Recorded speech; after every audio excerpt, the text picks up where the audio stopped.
কবরের মধ্যে কমন তিনটা প্রশ্ন, যেটা সকলের মুখস্থ আছে।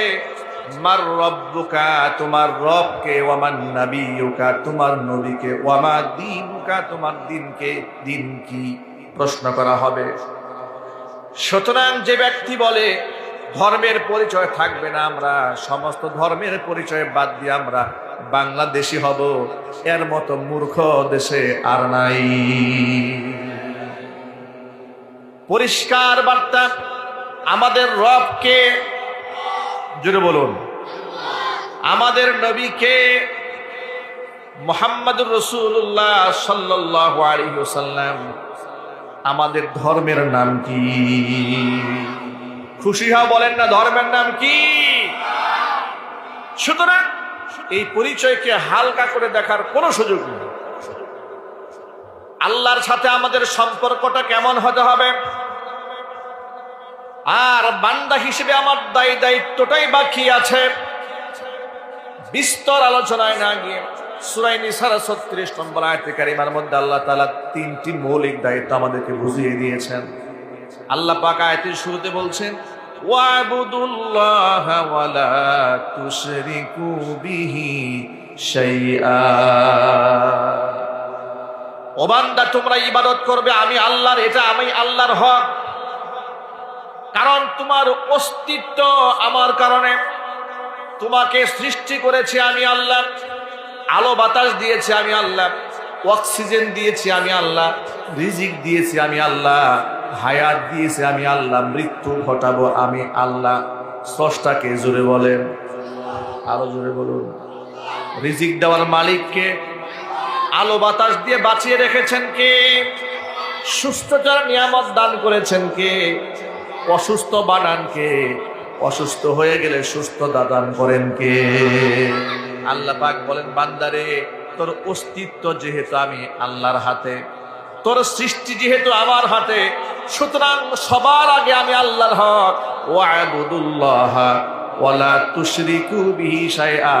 এই পৃথিবীতে তোর এক নাম্বার কাজ হচ্ছে আমার দাসত্ব করবি, আমি আল্লাহর সাথে কাউকে শরীক স্থাপন করবি না। আল্লাহর সাথে শরীক স্থাপন করা যাবে না। আল্লাহকে তো আমরা সকলে এক মানি, কিন্তু বুঝার ক্ষেত্রে আমাদের ভুল আছে। ইলম না থাকার কারণে আমরা কয়েকটা জায়গার মধ্যে ভুল করে বসে থাকি, কারণ তাওহীদের মূল ব্যাখ্যা আমাদের জানা নাই। আল্লাহ যেখানে বললেন ওয়াবুদুল্লাহ, আমি আল্লাহর ইবাদত করবে, আমার সাথে শরীক স্থাপন করবে না, আমাদের মধ্যে ইলম না থাকার কারণে, তাওহীদের মৌলিক জ্ঞান না থাকার কারণে আমরা আল্লাহর সাথে গুণাবলীতে শিরিক করি, কথার দিয়া শিরিক করি, কাজ দিয়া শিরিক করি, ইবাদত করতে গিয়া শিরিক করি। এই জন্য ইলম হাসিল করা আল্লাহ তাআলা ফরজ করে দিয়েছেন। ভাইরা আমার, এক বাক্যে জবাব দেয়, বলেন আমাদের আল্লাহ কজন?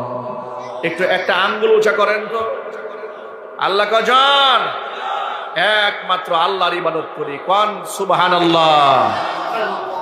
ভাইরা আমার, তাওহীদ, আল্লাহর একাত্মবাদ এভাবে বুঝে নিতে হবে। তিন প্রকারের তাওহীদ। কয় প্রকারের জোরে বলেন? তিনটা বিষয়ে আল্লাহকে এক এবং এককভাবে বিশ্বাস করে নিতে হবে। এক হচ্ছে তাওহীদ ফিল উলুহিয়া, আরেক হচ্ছে তাওহীদ ফিল রুবুবিয়া, তিন নাম্বার হচ্ছে তাওহীদ ফিল আওসাফ। অর্থাৎ আমরা বিশ্বাস করি আল্লাহ এক এবং একক, তার কোনো মিছিল নাই, তার উপমা নাই, দৃষ্টান্ত নাই, তার সাথে তুলনা করা যায় এমন কিছুই নাই। এটা তো আমরা বিশ্বাস করি, ঠিক কিনা বলেন? কিন্তু মৌলিকভাবে আমরা বুঝি না। আসলে আল্লাহর পরিচয়টা জানা দরকার। জানা দরকার আছে না ভাই? শুনেন, তাওহীদ ফিল উলুহিয়া মানে ইলাহ হিসেবে আল্লাহকে এক জানা। কি হিসাবে যদি বলুন? ইলাহ মানে মাবুদ। ইলাহ মানে কি? মাবুদ। মানে আমি যে বান্দা হিসেবে একজনের ইবাদত করব, তিনি কে?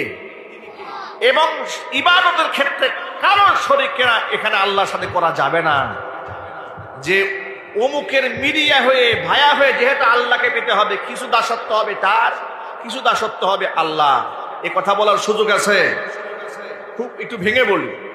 যেমন আমার দেশে যে সমস্ত লোকেরা শিরকের সাথে বেদাতের সাথে জড়িত, তারা এক ধরনের খুরা যুক্তি সমাজে বলে বেড়ায়। সেটা হচ্ছে এমপি এবং মন্ত্রী মাধ্যম হয়ে প্রধানমন্ত্রীর কাছে যেতে হয়। সুতরাং দুনিয়ার কোনো এমপি মন্ত্রী প্রধানমন্ত্রীর কাছে যেতে হলে যদি এতগুলা মিডিয়া ধরতে হয়, তাহলে এত বড় স্রষ্টা তাকে তো মিডিয়া ছাড়া ধরা যাবে না। সুতরাং আমাদেরকে আল্লাহর অলির মিডিয়া হইতে হবে। আর আল্লাহর অলির মিডিয়া হতে গেলে আল্লাহর অলির ইবাদত করা মানে আল্লাহর ইবাদত করা। একটু চিৎকার দেখো নাউজুবিল্লাহ। যার ধরুন এই আকীদা বিশ্বাস নিয়ে তারা আল্লাহকে সেজদার পরিবর্তে পীরের পায়ে সেজদা দেয়, এই দৃশ্যগুলো বাংলাদেশে নাই। কথা একটু জুড়ে বলতে হবে, আছে না নাই? এই যে তারা যে মানুষের পায়ে সেজদা দিচ্ছে, এই বিশ্বাস নিয়ে দিচ্ছে যে ইউনি আল্লাহর পক্ষ থেকে দায়িত্ব প্রাপ্ত। যার দরুন আমাদের কাছে অসংখ্য দলিল প্রমাণ আছে। তারা বক্তব্যে বলে বেড়ায়, মাইকে বলে আমাদের পীর সাহেবের কাছে মুরিদ হলে তার জান্নাতে যাওয়া গ্যারান্টি আছে। নাউজুবিল্লাহ। অথচ পীর সাহেব জান্নাতে যাবে তার গ্যারান্টি দিল কোন শয়তানে? কথা বুঝেন নাই মনে হয়। আচ্ছা, এখন কি বর্তমানে ওহীর দরজা খোলা আছে? ধরেন আল্লাহর পক্ষ থেকে যদি জিব্রাইল ফেরেশতা আসে, এসে ওহী নাজিল করতো নবীর কাছে, কিন্তু এক বাক্যে জবাব দেয়, বলেন এই পৃথিবীতে বর্তমানে কোন নবী আর জিন্দা আছে? চিল্লায় কোন দুনিয়াতে আছে? সমস্ত নবীরা বিদায় হয়েছেন, ওহীর দরজা বন্ধ হয়ে গেছে। নবীজি সাল্লাল্লাহু আলাইহি ওয়াসাল্লাম বলে দিয়েছেন, আনা খাতামুন নাবিয়্যিন লা নাবিয়্যা বাদি। আমি শেষ নবী, আমার পর আর কোনো নবী নাই। সুতরাং নবী যেহেতু নাই, ওহী দুনিয়াতে আসার তার কোনো প্রয়োজনই নাই। ঠিক কিনা জোরে বলেন? এখন জান্নাতি কিংবা জাহান্নামী বলতে হলে আল্লাহর কাছ থেকে সিদ্ধান্ত জানার দরকার আছে না নাই? আপনি কোনো ব্যক্তিকে নিশ্চিত জাহান্নামী এই ফয়সালা কি করে দিতে পারেন? আপনি আশাবাদ ব্যক্ত করতে পারেন, দোয়া করতে পারেন, যে আমরা দোয়া করি, আমরা আশাবাদ ব্যক্ত করি তুমি জান্নাতি হবে ইনশাআল্লাহ। এইভাবে বলা ছাড়া তুমি অবশ্যই জান্নাতি, এরকম জান্নাতের সার্টিফিকেট দেওয়ার ক্ষমতা ভাই আমার আছে? পৃথিবীর কোন পীরের আছে? জান্নাতের সার্টিফিকেট দেওয়ার ক্ষমতা আল্লাহর পক্ষ থেকে আল্লাহ নবী সাল্লাল্লাহু আলাইহি সাল্লামকে আল্লাহ দান করেছিলেন। চিল্লাবেন সুবহানাল্লাহ। এবং সেটা ওহীর মাধ্যমে অবগত হয়েই নবীজি বলতে পারতেন যে অমুক ব্যক্তি জান্নাতি। যেমন আনাস ইবনে মালিক রাদিয়াল্লাহু তাআলা আনহু হাদিসের রাবী, তিনি বলছেন, কুন্না জুলুসান ইনদা রাসূলিল্লাহি সাল্লাল্লাহু আলাইহি ওয়াসাল্লাম, আমরা আল্লাহর নবী সাল্লাল্লাহু আলাইহি ওয়াসাল্লামের পাশে বসেছিলাম। ওই মুহূর্তে নবীজি সাল্লাল্লাহু আলাইহি ওয়াসাল্লাম বললেন, ইয়াতুলু আলাইকুমুল আনা রাজুলুম মিন আহলিল জান্নাহ। ও সাহাবীরা, এই মুহূর্তে তোমাদের মাঝে একজন জান্নাতি ব্যক্তির আগমন ঘটবে। সুবহানাল্লাহ বলবেন না? কত সুন্দর একটা মুহূর্ত। আল্লাহ রাসূল সাল্লাল্লাহু আলাইহি ওয়াসাল্লাম বলছেন যে এই মুহূর্তে তোমাদের মাঝে একজন জান্নাতি ব্যক্তির আগমন ঘটবে। এই কথা বললে কিউরিসিটি, আগ্রহ কোন মাত্রায় গিয়ে পৌঁছে যায়। বর্ণনাকারী সাহাবী আনাস ইবনে মালিক বলেন, আমরা একদম স্থির হয়ে আছি, দেখি কে ঢুকে আমাদের মজলিসে। জান্নাতি ব্যক্তি। সুবহানাল্লাহ। নিঃসন্দেহে কত বড় মাপের সাহাবী তিনি হবেন, অপেক্ষায় আছেন। হযরত আনাস ইবনে মালিক বলেন, ইদ তালা আলাইনা রাজুলুম মিনাল আনসার। অবাক বিস্ময়ে লক্ষ্য করলেন, আল্লাহ রাসূল যখন বললেন জান্নাতি ব্যক্তি প্রবেশ করবেন, আমরা মনে মনে ভেবেছিলাম বিখ্যাত কোন সাহাবী হয়তো প্রবেশ করবেন। আবু বকর, উমর, উসমান, আলী, আব্দুর রহমান ইবনে আউফ, সাদ বিন আবি ওয়াক্কাস, তালহা ইবনে জুবায়ের, এই ধরনের বিখ্যাত সাহাবীরা হয়তো কেউ না কেউ আসবে। অবাক বিস্ময়ের ব্যাপার, বিখ্যাত এমন কেউ এলেন না। একেবারে অখ্যাত একজন আনসারী সাহাবী আমাদের মাঝে প্রবেশ করলেন। এমন অবস্থায় প্রবেশ করলেন, তানতিফু লিহিয়াতুহু বিউদুইহি, ওযুর পানিতে তার দাড়িটা ভিজে আছে। কদ আল্লাকা আলাইহি বিয়াদিহি শিমাল, বাম হাত দিয়ে তার জুতা দুটা ধরে দাঁড়িয়ে আছে। জোরে জোরে বলেন সুবহানাল্লাহ। এমন কোন বিখ্যাত ব্যক্তি নন যে তার স্যান্ডেলটা আরেকজনে ধরে দাঁড়ায় আছে। এমন কোন ব্যক্তি আসেন নাই যে ৩-৪ জন গার্ড নিয়ে আসেন। এমন কোন সেলিব্রিটি আসেন নাই, তারকা আসেন নাই। যার সামনে মিডিয়া আছে, ক্যামেরা কাভারেজ আছে, ফোকাস আছে, সাংবাদিক আছে, সব ধরে আছে, স্যার আপনি আসেন তাড়াতাড়ি গুরুত্বপূর্ণ কথাবার্তা বলেন, এমন কিছু না। বাম হাতে জুতাটা ধরে মসজিদে প্রবেশ করেছেন, দাড়িটা ওযুর পানিতে ভিজা, বিখ্যাত কোনো ব্যক্তি নন, আনসারী একজন অখ্যাত সাহাবী। চিৎকার দিয়ে বলেন সুবহানাল্লাহ। সাহাবায়ে কেরাম অবাক হলেন। বর্ণনাকারী সাহাবী হযরত আনাস ইবনে মালিক বলেন, মজার ব্যাপার হলো, অবাক বিস্ময় তো এখানেই শেষ হলো না। দ্বিতীয় দিন আবারও আমরা রাসূলের পাশেই বসে আছি। নবীজি সাল্লাল্লাহু আলাইহি সাল্লাম ওই দিন আবার বললেন, ইয়াতলু আলাইকুমুল আনা রাজুলুম মিন আহলিল জান্নাহ।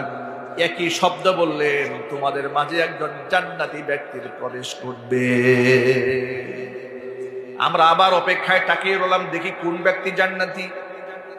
অবাক বিস্ময়ে তাকিয়ে রইলাম, আর দেখতে পেলাম জান্নাতি ব্যক্তি প্রবেশ করবে বললে গতকাল যে ব্যক্তি প্রবেশ করেছে, আজও সেই ব্যক্তি এসে হাজির হয়ে গেলে।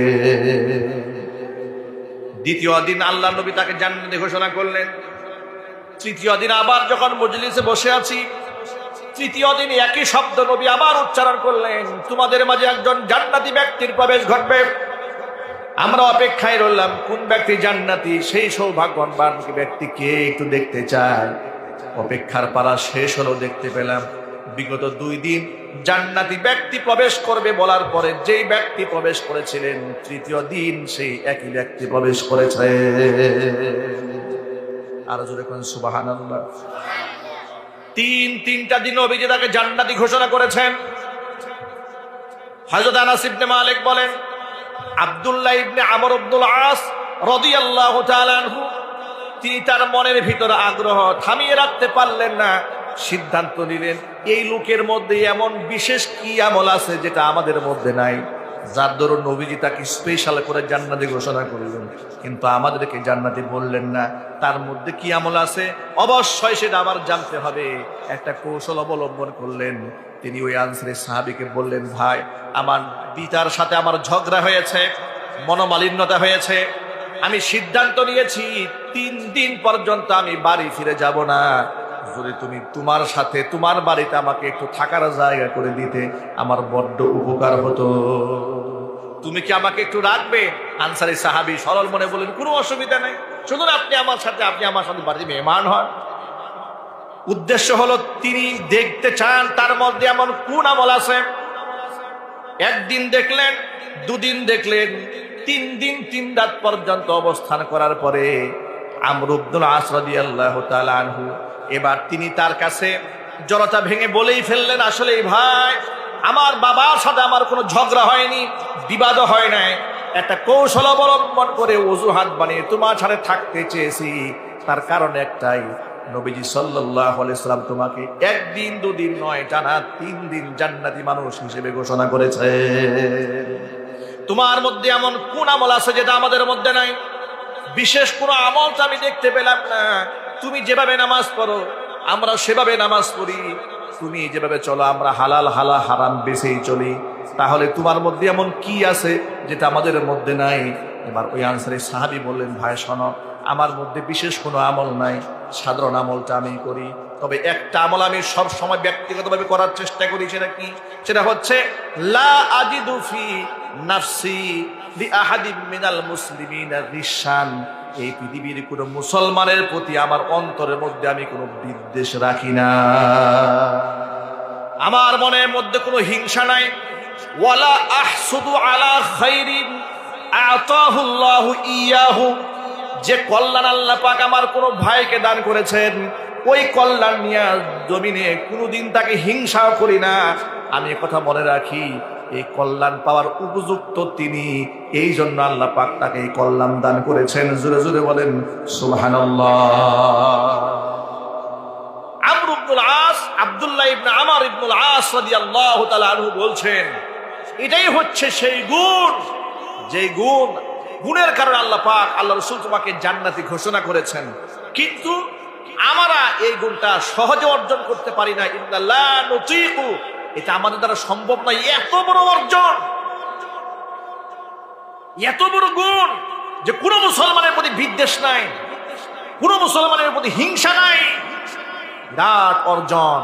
আল্লাহ এই অর্জন যেন আমাদেরকে করার তৌফিক দান করে, জোরে কোন আমিন। একটু চিল্লা এখন আমিন। আমি এই কথাটা কেন বললাম, এই যে আল্লাহ রাসূল একজন আনসারী সাহাবীর ব্যাপারে বললেন লোকটা জান্নাতি, আল্লাহু আকবার বলেন। প্রিয় ভাইয়েরা আমার, জিহাদের ময়দানে নবীজি সাল্লাল্লাহু আলাইহি ওয়াসাল্লামের সামনে, জিহাদের ময়দানে আল্লাহর হাবিব সাল্লাল্লাহু আলাইহি ওয়াসাল্লামের সামনে একজন মুজাহিদের প্রশংসা করে সাহাবীরা বলেন, ও সাহাবীরা বলতে থাকেন, ইয়া রাসূলুল্লাহ তাকাই দেখেন আল্লাহর পথের কত বড় মুজাহিদ, আল্লাহর পথে জান বাজি রেখে লড়াই করছে, নিঃসন্দেহে সেই ব্যক্তি আল্লাহর জান্নাতে হয়ে যাবে।